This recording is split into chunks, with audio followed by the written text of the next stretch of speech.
इसका तर्जुमा क्या है? आप फरमाते हैं इसका मतलब ये है कि जितनी कोई बंदा नेकी करे, अगर उसके मुताबिक नेकी कर दी जाए तो वो बदला होती है, और अगर थोड़ी बढ़ा के की जाए तो वो एहसान होती है। फरमाया रब करीम फरमाते हैं इस तरह करो, जरा सोच लो बचपन से लेकर आखिर तक, जहां तक तुम मौजूद हो, तुम्हारे माँ बाप ने तुम्हारे साथ क्या किया है। अगर उससे बढ़ा के करोगे तो इसका मतलब है तुमने एहसान किया है। माँ बाप जो होते हैं ना, ठंडी छांव, मीठी जिंदगी। माँ अनपढ़ भी हो ना तो कम से कम यूनिवर्सिटी होती है, और बाप अगर बिल्कुल अंगूठा छाप भी हो ना, किसी कॉलेज में, मदरसे में, इदारे में ना पढ़ा हो, तो बेटे के हक में जिन चीजों की जरूरत होती है वो सारी अल्लाह बाप को अता करके भेजता है। माँ बाप को ना कुछ इल्म लदुन्नी अल्लाह देता है कि बच्चों के लिए कैसे आगे बढ़ना है। माँ बाप एक हुस्न है मुआशरे का। रब तबारक व तआला की देखे ना, अल्लाह अकबर, दुनिया में किसी की मोहब्बत जांचनी हो ना तो मोहब्बत की तमसील दी जाती है। तिलकल अमसालु नदरिबुहा लिन्नास, अल्लाह लोगों के समझने के लिए मिसालें बयान फरमाता है। अल्लाह तबारक व तआला ने जब अपना आप समझाना चाहा ना, तवज्जो है मेरी बात पर, जब मालिक ने अपना आप समझाना चाहा तो मेरे रब ने माँ बाप की मिसाल बयान फरमाई। रब्बिरहमहुमा कमा रब्बयानी सगीरा, या अल्लाह उन दोनों पे रहम फरमा। और ये लफ्ज रब यहां दो माने में आया है, उलमा बैठे। रब का माना होता है तदरीजन पालना का, या अल्लाह उन दोनों पे रहम फरमा जिन्होंने मुझे रब बन के पाला। यानी मतलब क्या, यहां रबूबियत का माना पालने के माने में, तदरीजन पालना। मेरे नबी पाक सल्लल्लाहु अलैहि वसल्लम ने फरमाया अल्लाह तुमसे 70 माओं से ज्यादा मोहब्बत फरमाता है। ये इमाम सुयूती ने दुर्रे मंसूर में रवायत लिखी है। अच्छा भाई, अल्लाह ने भी मिसाल माँ की बयान फरमाई। फरमाया घर जाके अपनी अम्मा को देख लो, अम्मा तुमसे कितना प्यार करती है। बस उस प्यार को तोलना शुरू कर तो 70 माओं से भी ज्यादा रब तुमसे मोहब्बत फरमाने वाला है। माँ के सीने में ना, देखे ना, एक बच्ची होती है बीए, वो उसने कर लिया, उसकी अम्मा रोज कहती है बेटे सवेरे उठा कर। सास के पास जाएगी तो वो कहेगी कि इसकी अम्मा ने सवेरे उठना सिखाया ही नहीं, और बेटी कहती है अम्मा जी दो जावांगी वेखी जाएगी। अच्छा, उसकी शादी हो गई, उसकी सास ने आहिस्ता आहिस्ता शिकवे शुरू कर दिए, खामन से कहने लगी तू इसको उठाता ही नहीं सवेरे। वो भी कहता है कमरे में जाके अम्मा शिकवा करती है तू उठती नहीं। और बच्ची लाडली थी, वो नहीं थी उठती टाइम पे। जिंदगी के 22 साल 23 साल वो सवेरे नहीं उठी, वक्त पे नहीं उठी, मिसाल दे रहा हूं। फिर उसी बेटी को अल्लाह ने एक बेटा अता कर दिया। सुबह 100 आवाज उसकी अम्मा देती थी पर उसकी आंख नहीं खुलती थी, लेकिन उसी बेटी का बेटा शहरी के वक्त हल्का सा रोता है। सारी दुनिया सोई है पर अम्मा उसकी फटाफट जागती है, फटाफट जागती है। एक आदमी था तो उसकी बीवी इंतकाल कर गई और उसने तलाक दे दी। 10-11 साल का उसका बेटा था, उसने दूसरी शादी कर ली। एक दिन अपने बेटे से कहने लगा बेटे वो सगी अम्मा ठीक थी या ये वाली ठीक है?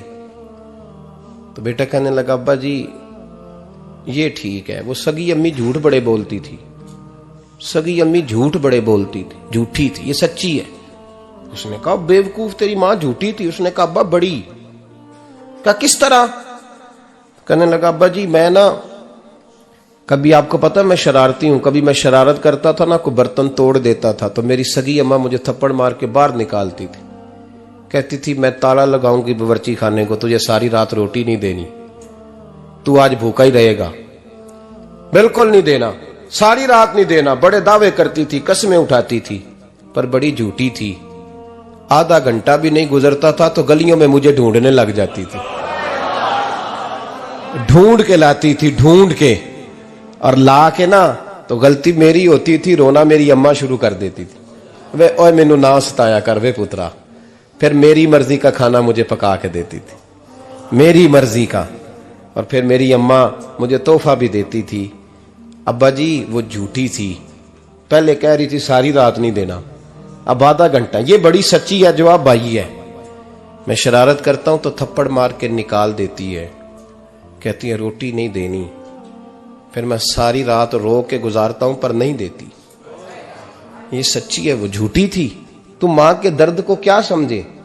बच्चे तो कहते हैं अम्मा ने हमें कैद कर दिया, अम्मा कहती है मेरी मर्जी से खाओ। और तुझे नहीं पता उसने कैद नहीं किया, वो तुमसे प्यार बड़ा सच्चा करती, और बड़ा सच्चा प्यार करती है तेरे साथ, बड़ा सच्चा। बेटा बर्गर खा के आ जाता है, अम्मा कहती है रोटी खा ले, कहता नहीं आपने बैंगन पकाए हुए हैं मैंने नहीं खाने।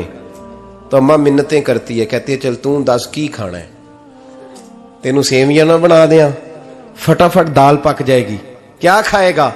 अब्बा जी मेरी तरह करीब से कहते हैं छड़ पर भूख लगेगी तो आप ही खा लेगा। लेकिन अम्मा कहती है इसने रोटी ना खाई तो मुझे नींद नहीं आएगी। तो इस दर्द को समझना। मैं गुलाम हूं एक आस्ताने का, और मैं समझता हूं जो किसी का मुरीद ही नहीं उस पर तो साया ही नहीं, उसे चाहिए किसी बुजुर्ग का साया हासिल करे। लेकिन भाई ये बात भी बड़ी सच्ची है कि मेरे जैसे पीर के हाथ में 5000 रुपया नजराना दो ना, पीर साहब दुआ करना, तो पीर साहब ने दुआ पक्की याद की हुई है सबके लिए, रटी रटाई, अल्लाह खैर करे अल्लाह भला करे, तो सबके लिए रट्टा लगाया हुआ है। और अम्मा को बेटा वैसे ही कह जाए, वैसे ही अम्मा मैं इंटरव्यू देने जा रहा हूं, जरा दुआ करना, वो बीबियां मंगा के दुआए तंजीना पढ़ाना शुरू कर देती है, और सारी सारी रात मुसल्ले पे बैठी। इस दर्द को समझना। और भाई बड़ा वेल ड्रेस बेटा होता है, वेल ड्रेस नौजवान, वो 18,000 का जोड़ा पहनता है, 7,000 का जूता खरीदता है, वो कीमती किस्म की घड़ी इस्तेमाल करता है। लेकिन उसी बच्चे के जब अपने बच्चे होते हैं ना, तो बीबी को कहता है ये ले 10,000 रुपया, बच्चों के कपड़े खरीद ले, मेरे सही है अभी कल ही तो खरीदे थे। और बाप, और तू समझा ही नहीं यार, 30 साल बाप ने जवानी सारी सऊदी अरब को दे दी, लेकिन तेरा ख्याल रखा। मैं ऐसे लोगों को जानता हूं जिन्होंने 30-30 साल परदेश में कंबल नहीं बदला, और जहां गए थे तो एक कंबल खरीदा था फिर बदला नहीं। तू मां बाप के बारे में, और यहां बच्चे हिसाब करते फिरते हैं, भाई तो पिछले महीने भी 5,000 दिता सी, तुसी पैसे दा कर दे की हो, मां बाप से हिसाब करता है तू। तिरमिजी शरीफ के लफ्ज है, एक सहाबी ने आके अर्ज की या रसूल अल्लाह पैसे विरासत के नहीं, मेरे अब्बा जी ने नहीं दिए मुझे, और मैंने खुद मेहनत करके कमाए, अब मेरा अब्बा मुझसे पैसे मांगता है तो क्या करूं, और मेरे हैं, मैंने कमाए हैं, अब्बा जी ने नहीं दिए, विरासत नहीं, हिस्सा नहीं मिला। हुजूर मेरा अब्बा मांगता है तो मेरे लिए हुक्म क्या है। तो नबी पाक ने फरमाया क्या कहा तुमने, पैसे तेरे हैं? कहा हुजूर हाँ। तो फरमाया अब्बा किसका है? कहा या रसूलल्लाह मेरा। तो फरमाया अगर तू अपने वालिद का है तो तेरी हर शय तेरे वालिद की है, तू भी तेरे वालिद का है तो तेरा माल भी तेरे। मां और बाप ये तो हुस्न है जिंदगी का, ये तो वकार है इंसान का। जब तक मां बाप का हाथ पकड़ के चलोगे ना, रास्ते सीधे रहेंगे, और जिस दिन उंगली छोड़ के सड़क पे निकलना पड़ा ना, सर चकराने लगेगा। याद रखना ये बड़ा मुश्किल काम होता है। लोगों का तो रुख ही उस दिन वादे होता है जिस दिन आदमी साये से महरूम होता है। अम्मा तो कमरे में पड़ी हो ना, औरंगजेब आलमगीर की मां फौत हो गई, 350 कमरा था महल का, और अम्मा 12 साल टांगों से माजूर रही औरंगजेब आलमगीर की। अम्मा 12 साल कमरे से निकल नहीं सकी, साथ ही वॉशरूम था या जो भी उस दौर में तरीका था। औरंगजेब जब महल में आते थे तो फिर भी सीधे अम्मा के पास जाते थे, और जब वापस निकलते थे फिर भी अम्मा के साथ। औरंगजेब की मां का जनाजा उठा तो औरंगजेब ने रोना शुरू किया। फिर सालों बीत गए पर उसके आंसू खुश्क नहीं होते थे। एक शख्स ने कहा तेरी कोई अनोखी मर गई है, सारी दुनिया की मरती हैं। उसने कहा मैं बादशाह हूं, 24 घंटे लोगों का आना जाना है, बड़े दबदबे हैं, बड़े डेरेदारियां हैं, बड़ी भैंसें, बड़ी गायें, बड़े खाने वाले, बड़े लांगरी। मेरी मां बूढ़ी थी, एक कोने में पड़ी रहती थी, पर जब से वो गई है ये मुझे महल नहीं लगता, मुझे कब्रिस्तान लगता है। मुझे लगता है ये कब्रिस्तान है। मां और बाप तो तेरी नेमत है भाई। हम बच्चे, हमारे आजकल के बच्चों ने एक मसला बड़ा पक्का याद कर लिया, कहते मौलाना पीर साहब पसंद की शादी करना जायज नहीं। मैं कहता हूं साहब और भी बड़ी चीजें जायज है, सिर्फ एक ही शय जायज रह गई है। रसूल पाक सल्लल्लाहु अलैहि वसल्लम सिवाय अल्लाह के किसी के पाबंद नहीं, किसी के पाबंद नहीं। पर जनाब सैयदा खतीजतुल कुबरा रदी अल्लाह ताला अन्हा ने पैगामे निकाह दिया, या रसूलल्लाह मैं शादी करना चाहती हूँ, हुजूर किसी के पाबंद नहीं। पर मेरे महबूब ने फरमाया मेरा चचा मेरे वालिद की जगह है, मैं अपने चाचा से पूछ के तुम्हें जवाब दूंगा। यह है पसंद की शादी जो मेरे नबी ने बयान फरमाई है। तू सारा कुछ क्रॉस कर करके गुजर जाता है। यहां तो हाल यह है कि पालने वाला कोई और साये में बैठने वाला, बाग तेरे दी कर कर राखी मैं सारी उम्र गुजारी, तो जदों ये फल पकन ते आया ते लै गए होर व्यापारी। और बेटा गुजरता है अम्मा के दरवाजे के आगे से, अम्मा के दरवाजे के आगे बेटा अमरूद लेके आया है 6 किलो। तवज्जो है मेरी बात पर? इधर देखें जी, छोड़ें थोड़ी देर हमारी सुने। वो अमरूद लेके आया 5-6 किलो, तो अम्मा के दरवाजे के करीब से गुजर गया रात को। तो कमाई खाने का टाइम आया ना, तो गुजर गया। तो वो वजीर आजम से डरता है ना, तो जाके बीबी से कहता है बीबी के हकूक देना भी रसूलुल्लाह की सुन्नत है। लेकिन ये क्या बात हुई, तूने बीवी और मां का मुकाबला शुरू करा दिया? समझ तो सही, ये तेरे लिए काबे की जगह है और तू बीवी के लिए काबे की जगह है। उसे भी समझना चाहिए, गौर करना चाहिए। 5 किलो अमरूद लेके तो मां के कमरे के करीब से गुजर गया है। बीबी को जाके कहता है चल आधा किलो अम्मा को भी दे आ, उसके कौन से दांत हैं। तो प्लेट में डाल के वो लाई है। तू समझा ही नहीं, तूने गौर ही नहीं किया। बंदा तो वो ठीक नहीं था, नेपोलियन।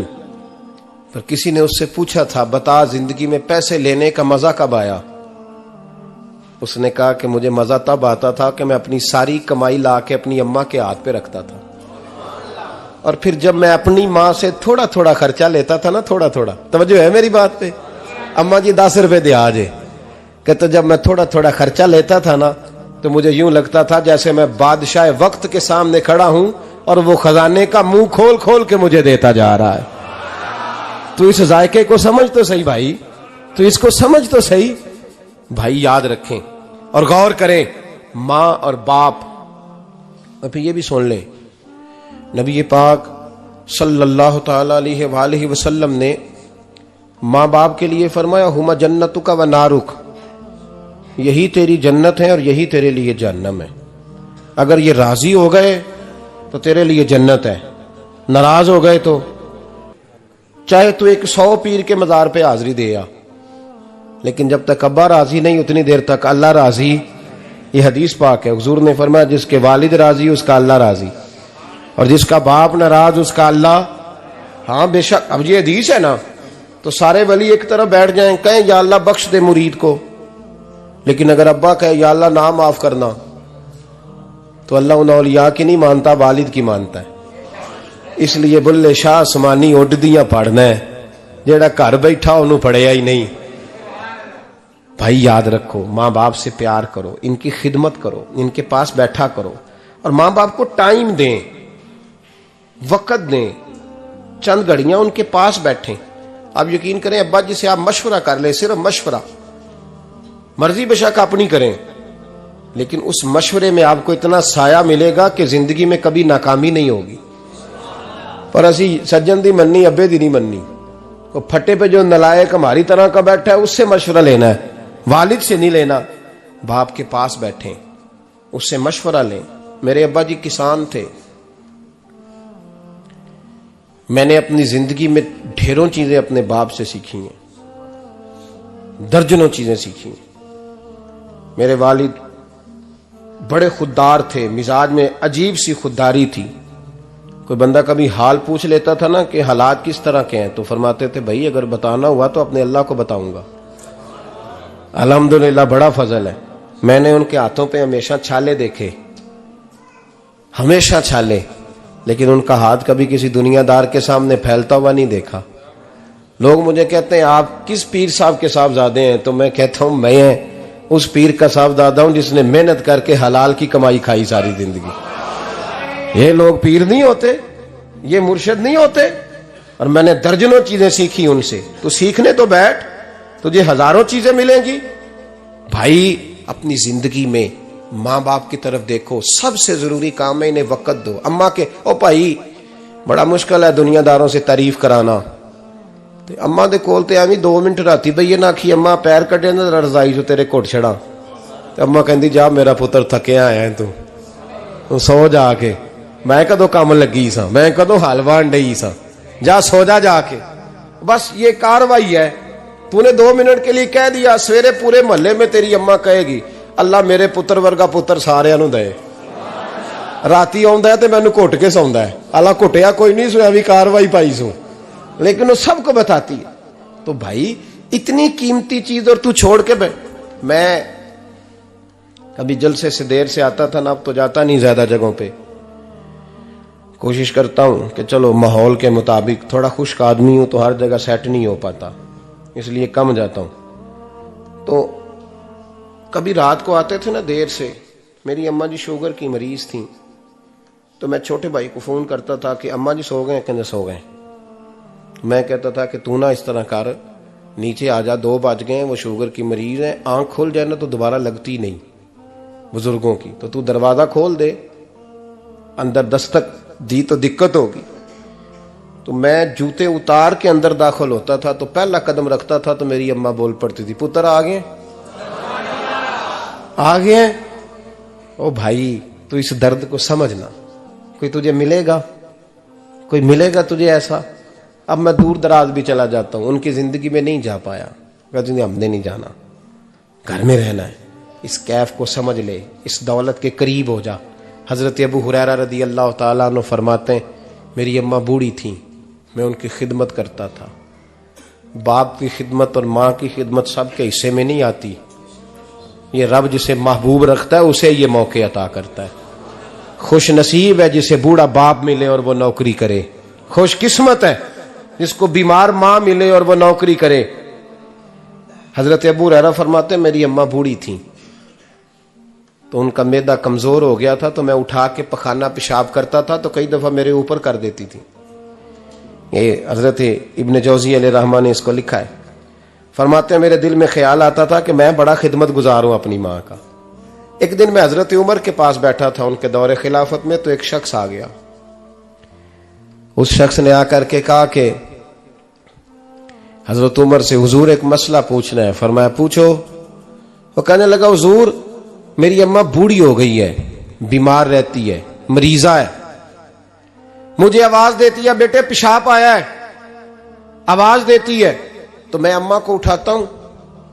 अभी मैं बैतुल खिला तक, वॉशरूम तक जाता नहीं कि मेरी अम्मा मेरे ऊपर पेशाब कर देती है। हजरत उमर से कहने लगा हुजूर बचपन में मैं अम्मा पे पेशाब करता था, अब अम्मा मेरे ऊपर कर देती है, तो हक अदा हो गया ना। हजरत अबू हुरैरा कहते हैं जब उसने सवाल पूछा तो मेरे भी कान खड़े हो गए।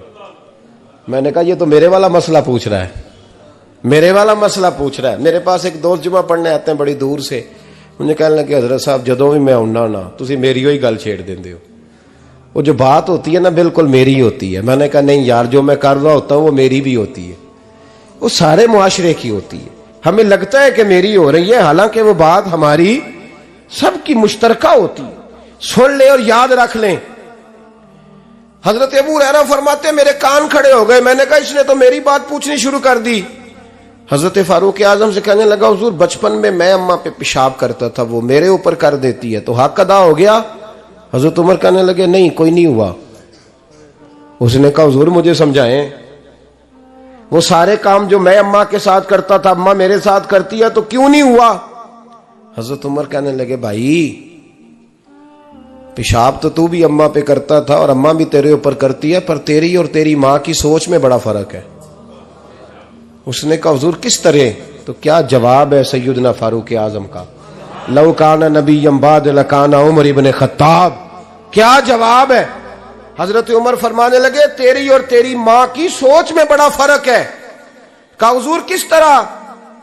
फरमाया जब तेरी अम्मा तेरे ऊपर पेशाब करती है ना, तो तू दुआ करता है कि या अल्लाह बूढ़ी हो गई है इसे पर्दा दे दे, और जब तू अपनी अम्मा पे पेशाब करता था तो वो दुआ करती थी या अल्लाह मेरे लाल को लंबी जिंदगी अता फरमा। फरमाया ये तेरा और उसका फर्क है, तू पर्दे की दुआएं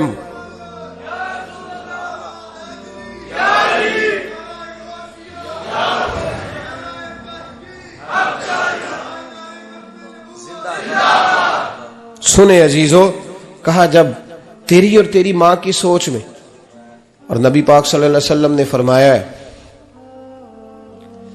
जितने भी गुनाह इंसान करता है ना, अल्लाह करीम सजा को रोक देता है, कयामत में सजा देगा। और जो माँ बाप का नाफरमान है ना, उसको दुनिया में भी सजा मिलेगी। जो माँ बाप का नाफरमान है उसे दुनिया में भी, आप यकीन करें, बच्चे थोड़ा सा पड़ जाते हैं बेचारे, तो माँ बाप से कहते हैं अब्बा जी तुसी पुराने दौर दे हो, तो की पता होवे, और तुझे पता ही नहीं भाई, तुझे खबर ही नहीं, ये पुराने दौर के नहीं, तू बेवकूफों के दौर का है, तू समझ ये कोई तालीम है। अकबर अलाहाबादी ने कहा था हम ऐसी लाखों किताबें काबिले जब्ती समझते हैं, जब्त करने को दिल करता है, हम ऐसी लाखों किताबें काबिले जब्ती समझते हैं जिनको पढ़ के बेटे बाप को खबती समझते हैं। बात है करने वाली, मां और बाप इतना बड़ा दर्जा है। और भाई सुन लो और इस बात को याद रखना, दुनिया में सियाबी होने से बड़ी विलायत कोई नहीं। सारे वली गौस कुतुब अब्दाल मिलके भी सियाबी के कदमों की खाक तक को नहीं पहुंच सकते, लेकिन हजरत अवैसे करनी सियाबी नहीं बन सके सिर्फ अपनी अम्मा की वजह से, पीछे रहे। महबूब ने फरमाया तू वहां रह के मां की नौकरी कर, तेरा नबी तुझसे राजी है। इतना बड़ा काम उन्होंने छोड़ दिया, हुजूर की जाहिरी जियारत नहीं कर पाए, और तू कहता है मैं फलाने पीर साहब के आस्थाने पे होता हूं, अम्मा बड़े भाई के पास होती है, मैं जाता हूं तंजीमों के साथ, जमातों के साथ, और अम्मा फलाने के साथ। ये कैसी बात हुई? ये किस तरह का मसला हुआ? जो तेरी ड्यूटी है उस ड्यूटी को पहले अदा कर, नौकरी को पहले कर, फराइज का अदायगी पहले कर। तू फर्ज छोड़ के नफल के पीछे जा रहा है, इस काम को पहले सर अंजाम दे। मेरे नबी पाक सल्लल्लाहु अलैहि वसल्लम ने फरमाया वालिदैन के नाफरमान को दुनिया में सजा मिलती। हजरत मालिक बिन दिनार रहमतुल्लाह ताला अलैह फरमाते मुझे अल्लाह ने 60 हज करने की तौफीक अता फरमाई। कितने? बोल के बताएं। जिस बंदे के पास इतने पैसे हों कि हज पे जा सके, आ सके, और जितने दिन रहना है घर वालों को खर्चा दे सके, उस पर हज करना फर्ज है। पता है आपको, उस पर हज करना। इसलिए बयान कर रहा हूं कि हज की दरखास्तें जा रही हैं। हम पता क्या कहते हैं? हम कहते हैं बच्चे बड़े होंगे, शादी करूंगा फिर जाऊंगा। ये किसने फतवा दिया है? ये किससे आपने पूछा है?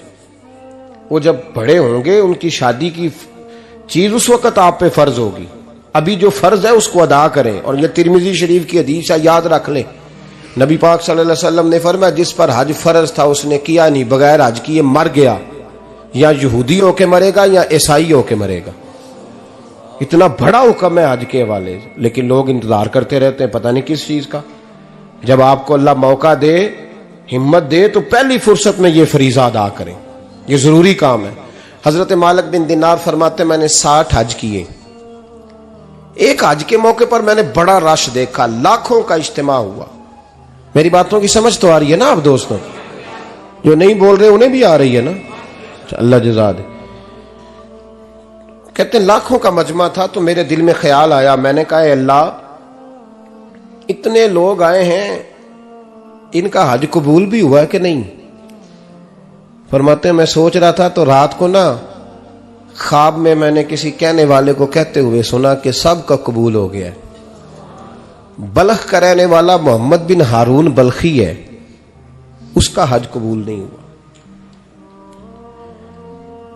फरमाते शहरों के अलग-अलग खैमे लगते थे। अब भी आप हज करने जाएं तो पाकिस्तानियों की रिहाइशें अलहदा होती हैं, इंडियन की अलहदा, बांग्लादेश के अलहदा, मिस्री, यमनी, सब लोग अलग-अलग रिहाइशें होती, झंडे लगे होते हैं मुल्कों के।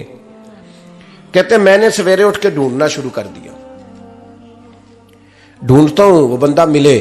कहते जहां बल्ख शहर के लोग रहते थे वहां चला गया, तो मैंने लोगों से पूछा तुम में मोहम्मद बिन हारून बल्खी कौन है?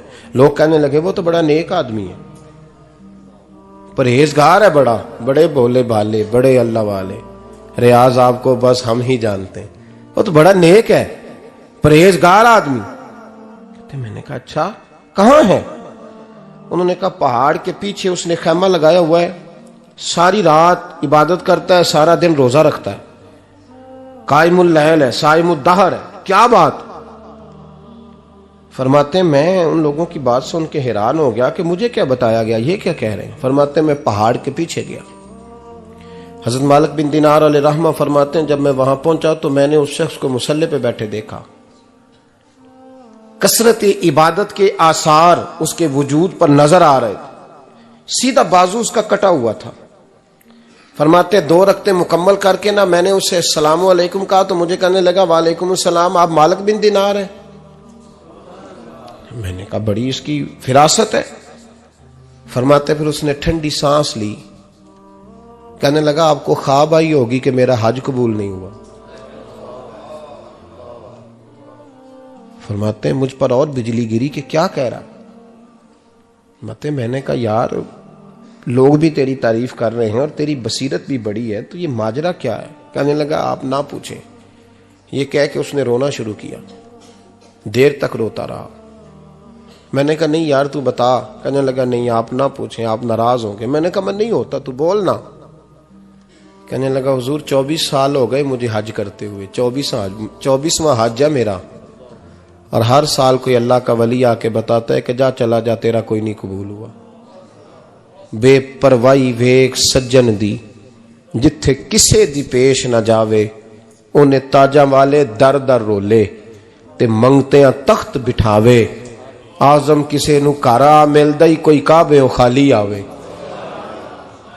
कहते हैं उसने मुझे कहा हुजूर 24वां हज है, हर साल कोई बताता है। मैंने कहा तेरी गलती। कहने लगा मैं अपनी मां का नाफरमान। मैंने कहा वाकया क्या हुआ। कहने लगा हजरत अल्लाह ने मुझे दौलत दी, माल दिया, जमीनें दी, तो मैं अय्याश हो गया। आप यकीन करें अल्लाह लोगों को माल देता है तो वो समझते हैं मेरी चालाकी से आया है, मैं तेज बड़ा था इसलिए आया है। नाफरमान होते हैं। लेकिन जो रब लेना जानता है, देना जानता है, वो लेना भी। वारस शाह मान करी ना वारसा दा, रब बेवारसा करके मार दई। लोग बड़े स्मार्ट बन जाते हैं, उनकी गुफ्तगू में बड़ा तकब्बुर होता है, उनके निगाहों के अंदाज में बड़े, वो कहते हैं ओहो सब लोग बेवकूफ हैं, सिर्फ मैं सियाना हूं, काम जो सही चल रहा है। ओ भाई 1 मिनट लगता है इंसान को बादशाह से फकीर होने में। एक इमाम मालिक रहमतुल्लाह अलैह बैठे थे तो हारून रशीद आपसे कहने लगा इमाम अबू मालिक से, हजरत बताएं इस वक्त अल्लाह क्या कर रहा है। आप फरमाने लगे यार तू बड़े मोटे दिमाग का है, किस तरह के सवाल पूछता है। बादशाह था ना, कहा नहीं आप बताएं।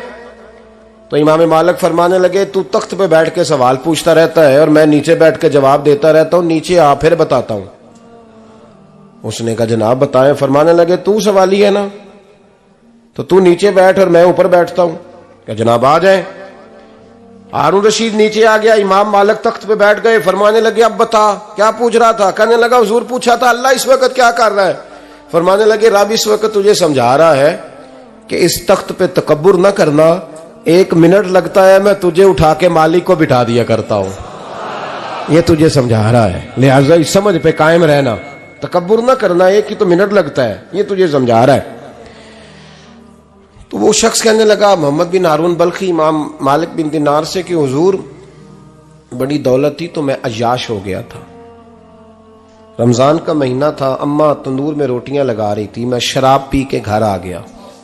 हमारे यहाँ ये भी फैशन है ना, अब मेहंदी वाले दिन चौधरी साहब के डेरे पे जवान शराब पीते हैं तो पूछते हैं हाजी साहब आप तो हाजी भी हैं, तो डेरे पे मुंडे क्या करते रहे। कहते मैं डेरे तो सा मैनू नहीं पता, वो कार लगे सन। हाजी साहब आपको सारा पता है और अल्लाह आपसे पूछ लेगा। यहां तो कोई आदमी चुप कर जाएगा आपके किलों की वजह से, लेकिन अर्श के मालिक को भी तो जवाब देना है कि नहीं। क्या तरीका है देखे ना, कुल वाले दिन महफिल और मेहंदी वाले दिन अल्लाह से सिर्फ दुखों का रिश्ता है, रसूलुल्लाह से सिर्फ गमों का रिश्ता है। अगर तूने ढोल ढमक्का शोर शराबा किया है शादी वाले दिन तो कुल वाले दिन भी बजा, तेरा पता चले, जनाजे पे भी बजा। क्या तमाशा है। मजहब सिर्फ रस्म है, जरूरत है, कोई मर गया तो कुरान पाक खोल लो, बाकी जो मर्जी करो। हज भी कीती जांदे हो, लहू भी पीती जांदे हो, खो के माल यतीमां दा भेज मसीती जांदे हो, फट दिलां दे सींदे नहीं, टोपियां सीती जांदे हो, नफ्स ते छुरी फेर दे नहीं, बकरे कीती जांदे हो, फर्ज भुलाई बैठे हो, नफला नीति जांदे हो, ओ दसो ते सही बुल्ले नू ए की कुछ कीती जांदे हो, ओ दसो ते सही बुल्ले शाह नू की कुछ कीती जांदे हो। कोई तरीका है? कोल शरीफ पे मौलवी साहब तशरीफ लाइएगा, अब्बा जी के कोल है, तो मैं तो कहता हूं बजा ना बैंड बाजे वाला आज भी, तेरा पता चले कि ये दो दो काम कैसे होते हैं। तू किस तरह दो कश्तियों का, समझ नहीं आती बात की। मैं तो जाता ही नहीं बैंड बाजे वाली शादी पे, मैं कहता जो तुमको मर्दी पढ़ा लो। ने कहा हमसे नहीं दो दो काम होते, अल्लाह रोजी देने वाला है, एक ही करते हैं। दो रंगी छोड़ के यक रंग हो जा, सरासर मोम हो जा या संग हो जा, मौज करो। हम इस चक्कर में पड़ते ही नहीं, हम वो रास्ता ही छोड़ देते हैं जो हमारी तबीयत के मुताबिक नहीं होता। बस खत्म हो गई बात। इसलिए गौर करें और याद रखें इस बात को। इमाम मालिक बिन दिनार रहमतुल्लाह अलैह फरमाते हैं, मुझसे कहने लगा पैसे आए तो मैं याश हो गया। रमजान का महीना था, असर के बाद मेरी अम्मा इफ्तारी की तैयारी कर रही थी, मैं गया, मैंने कहा शराब पी हुई, अम्मा रोटी दे। तो अम्मा कहने लगी शर्म कर, शर्म कर, रोजा रखा नहीं तो जिन्होंने रखा है उनका तो ख्याल कर। कहते अम्मा की बात का मुझे गुस्सा लगा। मैं कहा करता हूं बदनसीब है वो बेटा जिसका बाप उससे बात करते हुए डरता है कि पता नहीं कहां से बोलेगा। बदनसीब नहीं वो बेटा जिसकी मां उससे बात करते हुए सहम जाती है कि पता नहीं कौन सी बोली बोलेगा। बदनसीब नहीं कि मां बाप भी जिससे खोल के बात ना कर सके।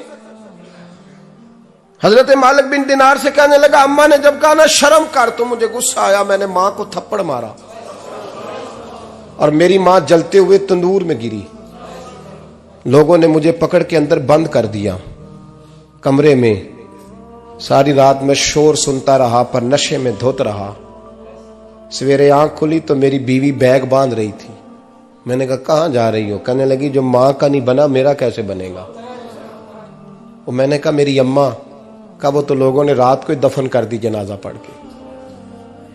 तड़प के कहने लगा मुझे क्यों नहीं बताया?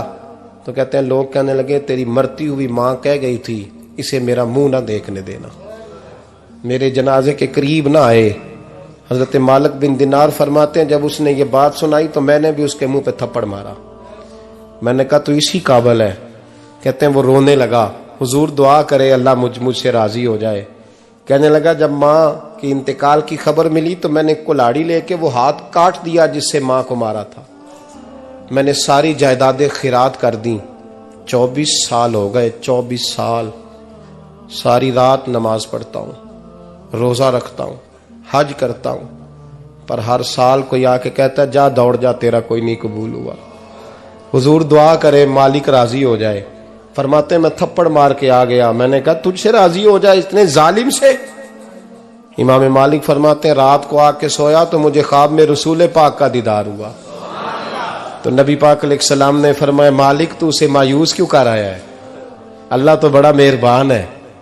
कहा हुजूर मां के नाफरमान को माफी कैसे मिलेगी? तो इमाम मालिक फरमाने लगे नबी करीम ने फरमाया जा उसे जाके बता दे तुझे कयामत में तेरी मां की वजह से बख्श दिया जाएगा। कहा हुजूर अम्मा की वजह से किस तरह? तो महबूब फरमाने लगे इसकी मां कयामत में इसके खिलाफ मुकदमा दायर करेगी रब करीम की अदालत में। ए अल्लाह मैंने 9 माह पेट में रखा, दर्द सह के इसे जना, जिगर का खून पिला के पाला और इसी ने मुझे कत्ल किया। रब करीम इसकी मां का मुकदमा सुन के कहेगा उठाओ इसको दोजख में फेंको, इसने मां जलाई थी इसे भी जलाओ। महबूब फरमाने लगे जब पकड़ करके मालिक उसको मोहम्मद बिन हारून को लोग ले जाएंगे ना जहन्नम की तरफ, अभी फरिश्ते घसीटेंगे ही तो पलट के फिर अम्मा की तरफ देखेगा और दूसरी दफा फिर घसीटेंगे तो पलट के देखेगा और तीसरी दफा फिर पलट के कहेगा अम्मा ये मुझे जलाने लगे, अम्मा ये जहन्नम में फेंकने लगे। मेरे हबीब फरमाने लगे वो जल के मरने वाली मां वहां भी बोल पड़ेगी, कहेगी या अल्लाह चल मैंने माफ किया तू भी माफ कर दे। ऐ अल्लाह मैंने माफ किया तू भी माफ कर दे, अल्लाह तू माफ कर दे इसे, अल्लाह तू इससे दरगुजर फरमा, इसे माफ कर दे। मेरे महबूब पाक अलैहिस्सलाम फरमाते रब करीम कहेगा इसने तुझे जलाया, तो कहेगी अल्लाह ये तो बेटा था इसने जला दिया, मैं मां हूं, मेरे सामने जले तो मैं कैसे बर्दाश्त कर सकती हूं। फरमाया उसने जला के मारा था, पर उसी मां की वजह से रब करीम इसे जन्नत अता फरमाएगा। पलटा जा जाके मां के पैरों में बैठ जा, सवेरे अनपढ़ बाप से दुआ कराया कर, जा बिल्कुल अंगूठा छाप बाप से सुबह दुआ कराया कर, देख रब करीम तेरे लिए रहमतों के दरवाजे खोल देगा। और आखिरी बात ये भी सुन ले, मां बाप के इंतकाल के बाद रिश्ते खत्म नहीं होते। रिश्ते खत्म, क्या दुआ मांगते हो नमाज में? रब्बना इग़फिरली। इसका मतलब है मां बाप तो है ना, वो जो औलाद बचपन में चली जाएगी ना, नाबालगी में, छोटे बच्चे, वो कयामत में मां बाप की सिफारिश करेंगे। मां बाप के इंतकाल के बाद भी आला हज़रत फाज़िल बरेलवी ने 12 हुकूक लिखे हैं मां बाप के फतावा रज़विया में। फरमाया उनके दोस्तों से दोस्ती रख, उन्होंने जो वादे किए थे वो वादे पूरे कर, अगर उनके जिम्मे कर्जे हैं तो अदा कर, और अगर तेरे माँ बाप जो नेकियां करते थे वो नेकियां जारी रख। और इमाम जलालुद्दीन सयूती ने शरह सुदूर में लिखा है, जमीन पे रह के गलत काम ना करना, वरना फरिश्ते कब्र में जाके तेरे माँ बाप को कहेंगे तो कितनी बुरी औलाद पैदा करके आया। और फरमाया तो दुनिया में रह के अच्छे काम कर, चाहे दुआ मांग चाहे ना मांग, फरिश्ते कब्र में जाके कहेंगे क्या बात है तुम्हारे बेटे की, कैसा लाल पैदा किया है, दुनिया खैर से भर दी है। और भाई मुझसे कोई बंदा पूछे ना कि माँ बाप को इसाले सवाब का सबसे बेहतरीन तरीका, तो मैं कहता हूं बेटे नमाजी हो जाओ। क्या कर, ताकि हर नमाज की आखिरी रकत में तू कहे रब्बना इग़फिरली। नमाज अल्लाह की, जिक्र माँ बाप का अल्लाह ने रख दिया है, रब्बना इग़फिरली हर नमाज की हर आखिरी रकत में खत्म शरीफ पढ़ा जाएगा। और नमाज के अंदर पढ़ेंगे इंशाअल्लाह ताला, पढ़ेंगे नमाज इंशाअल्लाह, वादा नहीं करा रहा। दाढ़ी किसकी सुन्नत है? नहीं, जिन्हें नहीं रखी हो बोलो, जिन्हें रखी हो तो बोलन डया ने। किसकी सुन्नत है? तो सरकार के गुलामों ने रखनी है, किसी और ने रखनी है? गुलाम कहते हैं अभी हम नेक ही नहीं, नेक होंगे तो रखेंगे। वो खुदा के बंदो, नेक तो सारी जिंदगी बंदा नहीं होता। कभी किसी ने दावा किया है वली गौस कुतुब ने कि अब मैं बिल्कुल गुनाह नहीं करता, मैं पाक साफ हो गया हूं? किया है कभी? ये शैतान का वसवसा है। दाढ़ी हुजूर की सुन्नत है, और रखो तो नबी पाक की मर्जी के रखो, पूरी मुट्ठी रखो, अपनी मर्जी की ना रखो। जितनी मुझे अच्छी लगती है उतनी मैंने रख ली। एक मुट्ठी दाढ़ी रखें, सारी दुनिया की ट्रेनें गुजरती हैं तो गुजर जाएं, नमाज का वक्त नहीं गुजरना चाहिए। बस खत्म हो गई बात। दुनिया तो चंद रोज है, ओ पईयां देश दियां कबरां जिन्हां ते फुल पे, उधरों कोई नहीं जी आमदा ते इधरों लखां गए। नमाज सबसे पहले, इसलिए कि रब रसूल के बगैर हमारा गुजारा ही नहीं, गुजारा ही नहीं। नमाज, कुरान पाक और दुरूद व सलाम, ये कज़ा होना ही नहीं चाहिए, जो मर्जी हो जाए। और साथ साथ सुन्नत और शरीयत का लिहाज करना सीखें। और मेरी अपील ये है, हर इमारत पे गुलाफ नहीं चढ़ता, सिर्फ खाना काबा पे चढ़ता है। हर किताब का गुलाफ नहीं होता, सिर्फ कुरान पाक का होता है। हर बीबी का पर्दा नहीं होता, सिर्फ मुसलमान औरत का होता है। जो चीजें पर्दों में होती हैं ना, वो मुकद्दस होती हैं। और भाई टाफी से भी रैपर उतार दो तो मक्खियां बैठने लगती हैं। तो जो बीबी पे पर्दा होगी उस पर बुरी नजरें नहीं जमेंगी। ड्यूटी है आपकी, बेटियों को पर्दा कराएं, बहनों को पर्दा कराएं, माँ बाप माओं को गुजारिश करें। पर्दा हुस्न है मुसलमान का। जिस घर में पर्दा रहता है उस घर में अल्लाह के फरिश्ते रहमत नाज़िल फरमाते हैं। ये कोई फैशन, कोई तरीका, कोई मतलब ही नहीं इन चीज़ों का। बापर्दा करें अपने घरों को। दुआ करता हूँ अल्लाह तबारक व तआला मेरी इस हाज़िरी को कबूल फरमाए। अल्लाह आप सबका आना कबूल फरमाए। और जो कुछ मैंने कहा अल्लाह तबारक व तआला हमारे दिलों में, हमारी रूहों में इस जज्बे को जागुज़ी फरमाए। आखिर दावाना अल्लाह सलामत रखे। अब काफी नहीं हो गया काम? मैं तकरीर भी इतनी करता हूँ 35-40 मिनट की, यहां तो कुछ ज्यादा हो गई है मेरा ख्याल है। तो थोड़ी बात करने की कोशिश किया करता हूँ। चलो मेरी राय ये है कि खुराक थोड़ी हो तो हजम जल्दी हो जाती है।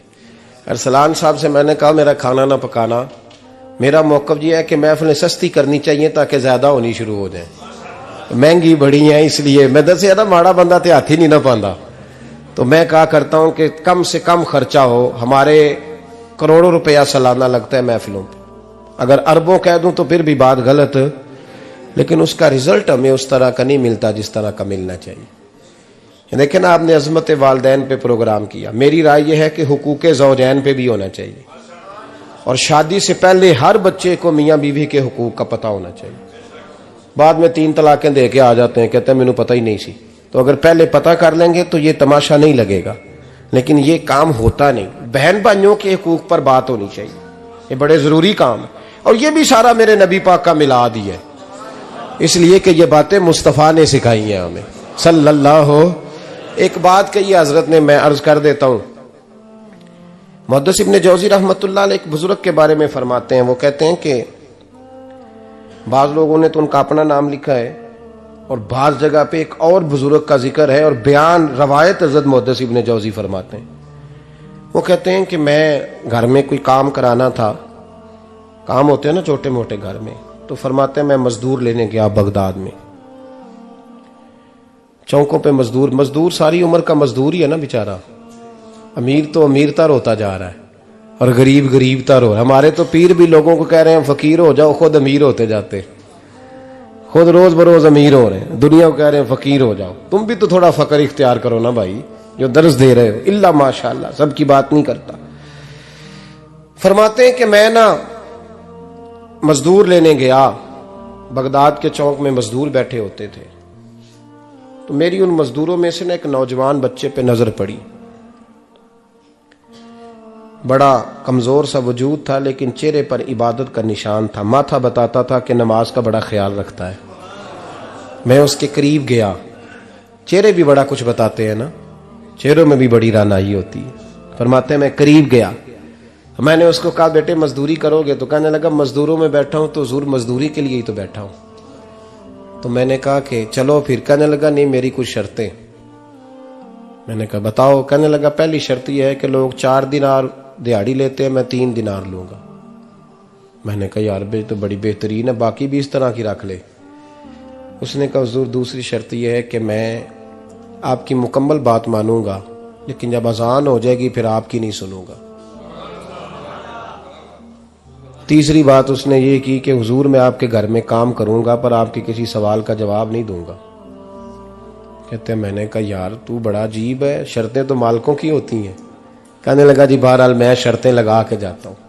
फरमाते हैं मैं उसे घर ले आया, काम मैंने उसको बताया, तो जो काम मजदूर सारे दिन में करता है ना उसने 2 घंटे में कर दिया। हमारे मजदूर सिगरेट पीने में भी तो आधा घंटा लगाते हैं ना, वो चाय पीने जाएं तो पौना घंटा वहां। उनको भी तो दयानतदारी करनी चाहिए कि नहीं करनी चाहिए? ने मुआहदा किया है ना जी, तो पूरा उतरना चाहिए ना।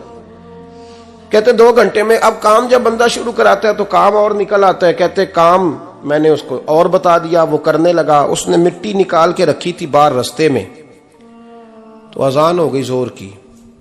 उसने वहीं कुदाल छोड़ी कई और चलने लगा। तो मेरा बेटा कहने लगा इसको जरा बराबर कर दो। कहने लगा चुप कर जा, तेरे बाप से बात हुई थी, जब अजान होती है तो मैं किसी और की नहीं सुनता, सिर्फ अल्लाह रसूल की सुनता हूं। कहते हैं मस्जिद चला गया, नमाज पढ़ के आया तो दोपहर का वक्त था। मेरी बीबी कहने लगी इसको को खाना खा ले। कहते हैं हमने कहा खाना खा लो, तो कहने लगा मैंने रोजा रखा हुआ, रमजान भी नहीं था, नफली रोजा रखा हुआ। फरमाते हैं शाम हुई, मैंने 3 दिनार दिए, तो मैंने कहा तेरा नाम क्या है? कहने लगा मैंने आपसे कहा था मैं किसी सवाल का जवाब नहीं दूंगा।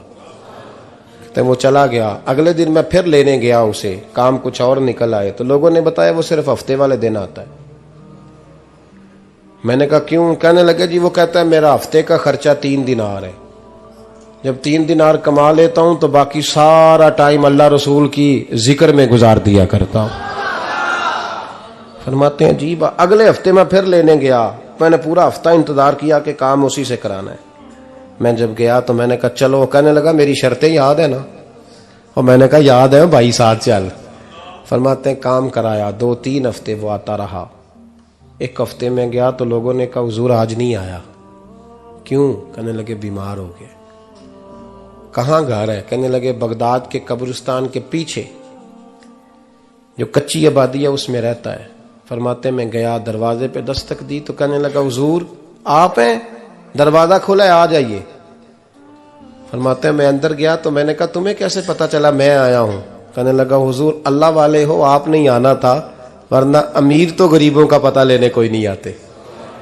कहते मैं करीब गया तो कहने लगा मैं आपका इंतजार कर रहा था, तेज बुखार है, तप रहा। जेब से कुछ पैसे निकाले, कहने लगा ये पैसे रख लें। एक अंगूठी निकाली,